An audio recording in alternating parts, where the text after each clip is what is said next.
कोई भभूति है, ना हमारे पास कोई बेल है, ना हमारे पास नरियल है, ना हम कोई तंत्र जानते हैं, ना हम कोई मंत्र जानते हैं।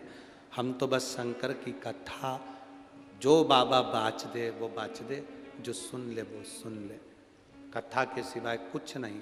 पर इतना विश्वास जरूर है, कथा के पंडाल में जो बैठकर आप दिल से बोलकर आरती करने के बाद जब यहाँ से उठकर भूमि को प्रणाम कर कर जमीन की रज को अपने हृदय से लगाकर जाते हो, वो खाली नहीं जाता, वो भर कर ही ले।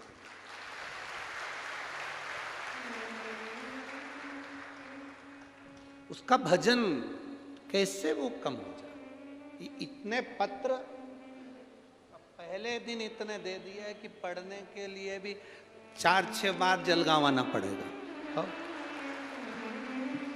पहले दिन इतने भेज दिए हैं। ये इन पत्रों को जिसको विश्वास नहीं होता ना बाबा पर, हम कहते हैं उसमें मोबाइल नंबर भी लिखा हुआ है, आप उनके घर चले जाओ, हमारे पास मत आओ सीओ, आप उनके घर जाओ, इनमें मोबाइल नंबर भी लिखे हैं। और उनके पास जाकर पूछना कि शंकर को जल चढ़ाने से कोई फल मिलता है क्या, शिव को बेलपत्र चढ़ाने का क्या फल होता है।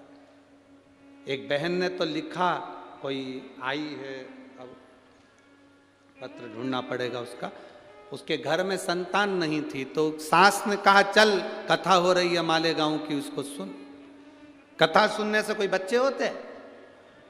बहू पढ़ी लिखी, बहू का शब्द है, उसने पत्र लिखा है, उसका पत्र ढूंढना पड़ेगा। बहू कहती है कि कथा सुनने से बच्चे होते हैं? सास ने कहा चल तो सही। लोग कहते हैं पंडाल में बैठकर जो मांगा जाता है वो दिया जाता है। और वो बहू लिख रही है, मैं कभी विश्वास नहीं करती थी, पर आज दिल से कहती हूँ, जब मैंने कथा सुनी बाबा ने मुझे संतान दी है, ये मैं बाबा को कहती हूँ।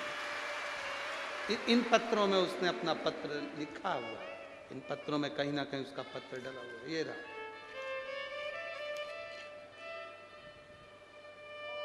मैं रूपाली किशोर पाटिल जलगांव महाराष्ट्र से हूँ।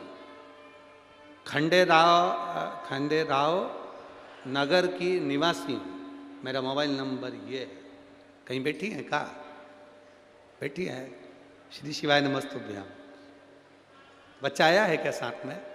नहीं आया।